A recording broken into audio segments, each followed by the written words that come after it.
ang paghahana-paraan ng local government unit ng IRIGA at ng PESO o Public Employment Service Office upang hindi na madagdagan pa ang unemployment rate ngayon sa lungsod, lalo pa ngayong mayroong pandemya. Kaya naman, laking pasasalamat ng LGU at PESO na sa tulong ng Panasonic Philippines, isa sa mga pinakamalaking manufacturer, importer at distributor ng electronic, electrical, mechanical at electromechanical appliances, mabibigyang oportunidad at trabaho ang nasa 60 Irigenyo. Haloy na pong programa ini kan City in partnership with Panasonic. And actually, 12 years ago, igwa ng araw ka ining programa na pigtawaan Panasonic in kadakol na tabangan ng mga taga-Iriga. Kumbaga, ini ang pagbabalik tambalan kan Panasonic in LGU Iriga. Nangangailangan ngayon ng production operators ang Panasonic Philippines sa kanilang planta sa Calamba, Laguna.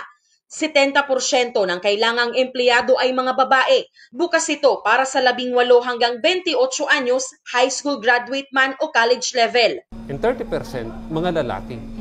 So, kasi mas steady, mas aggressive daan mga babae compared sa mga lalaki. So, kaya yan ang gigibuhon ta, mahanap kita itong mga desidido, so mga gustong magtrabaho sa luwas kan Iriga. While other companies are into downsizing, retrenchment, kami naman po ay hiring. So, sa palagay namin, ito yung magandang pagkakataon para sa mga kababayan natin, lalo na sa taga-Iriga, na mabigyan sila ng trabaho. Dagdag pa niya, maganda raw ang record ng mga Irigenyo sa kanilang kumpanya. Isa sila sa mga masisipag, matsatsaga at mapapagkatiwalaan.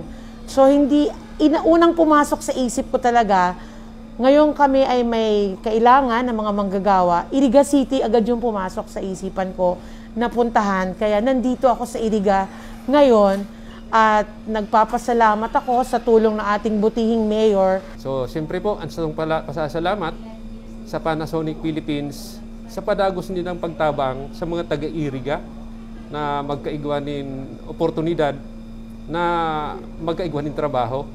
Ini po, sarong manifestasyon na magayon ang sa tuyang relasyon sa mga companies na talagang tinataong kita ng oportunidad na magdaranin mga magtatrabaho from Iriga since saro sa mga mahihigos na mga workers ang mga taga-Iriga. Bukas naman ang opisina ng PESO Iriga para sa mga interesadong aplikante.